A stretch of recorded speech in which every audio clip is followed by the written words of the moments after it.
the Raiders preparing to play the Chiefs on Sunday in a primetime matchup, we think. We'll find out very soon what is going on, but there is a lot of moving pieces here with the Raiders and some developments with players going on the COVID list today. We saw 2 yesterday and a whole bunch today.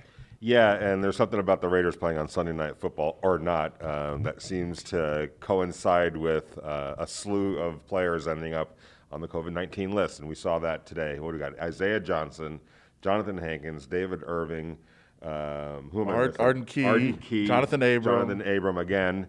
Obviously, Clelin Ferrell, LaMarcus Joyner, Corey Littleton from last week. Trent Brown is still on it as well. There's currently 11 players on COVID-19, but the 7 guys that we mentioned went on the COVID list today as close contacts of Clelin Ferrell, who turned up positive yesterday, as did, LaMarcus Joyner did not test positive. He was a close contact. That was immediately figured out yesterday. So long story short, the Raiders are going to be without 8 players, defensive players during practice this week. Everybody but Clelin Ferrell looks to be eligible to return in time to play Sunday's game against the Kansas City Chiefs at Allegiant Stadium, but they have to clear a series of protocols. The hope for the Raiders is that none of those guys obviously subsequently turn up positive for COVID-19. As long as they don't and they don't show any symptoms, there's a series of protocols that they would have to clear.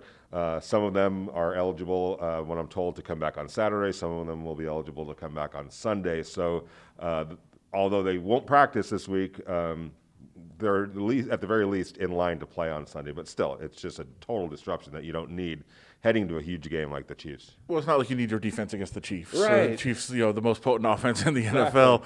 You might want to have your defense practicing. A couple of different situations that have evolved here. We saw the Raiders last time they were set to play a primetime game at home at Allegiant Stadium against the Buccaneers. This same type of situation happened, and NBC decided to get off that game just in case anything happened with the game and they weren't able to have anything on network television. Right now, from what we hear, the plan for NBC is to kind of play this out and let it go and see what happens. Although, if there is another positive case, I would imagine there's going to be some thought about moving this game. Yeah, and that's where these next couple days become critical in terms of that. But as of right now, my NFL sources said that everything is status quo. Everything's on schedule for Sunday night against the Kansas City Chiefs. Obviously, it's a very attractive game, not just because you've got Patrick Mahomes and the Chiefs, but you also have the 6-3 Las Vegas Raiders, who beat the Chiefs earlier this year. A victory over Kansas City, to make it a clean sweep of the 2 games this year, moves the Raiders 1 game behind the Chiefs, which, with the tiebreaker, should they finish in a tie atop the AFC West division. And don't rule that out either, because if you look at the Chiefs' schedule, they still have to go to Tampa Bay, they still have to go to New Orleans to play the Saints, and they still have to go to Miami to play a very difficult, good Dolphins team. So it's not inconceivable that they lose another game should they lose on Sunday against the Raiders. But we're a long way from that. We don't even know who's going to be able to line up for the Raiders right now. And that would include the Raiders winning out as well if the Chiefs only lost 1 game. But again, you want to be within 1 game. You want to have the tiebreaker if you're the Raiders. A big, big opportunity for them at home at Allegiant Stadium if everything goes according to plan the rest of the week. But Vinny, that is a big if. Well, nothing seems to be going according to plan. The Raiders have had difficulties keeping guys off the COVID-19 list, whether we're talking about positive tests or high-risk close contacts like a number of these guys are right now.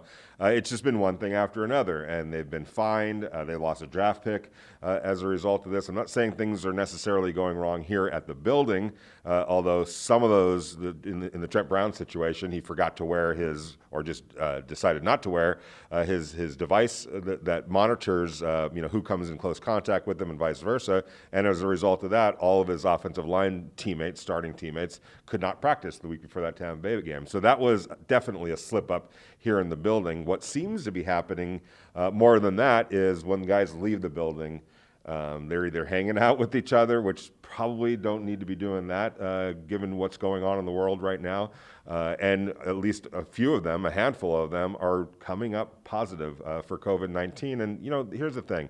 I think the Rams just put a player on the list for the first time since the regular season started. I think somebody had told me that the Seattle Seahawks, have they not had a player test positive yet for COVID-19? So it's not like this is happening across the league. The Raiders, for whatever reason, just seem to be having some difficulty in keeping a lid on this, especially when players leave the building. Yeah, and it's very much here in Las Vegas. We know what the numbers are. Yeah. They're getting out of control. And UNLV, right across town, they had their game canceled this week against Colorado State. It is an issue in the community for sure.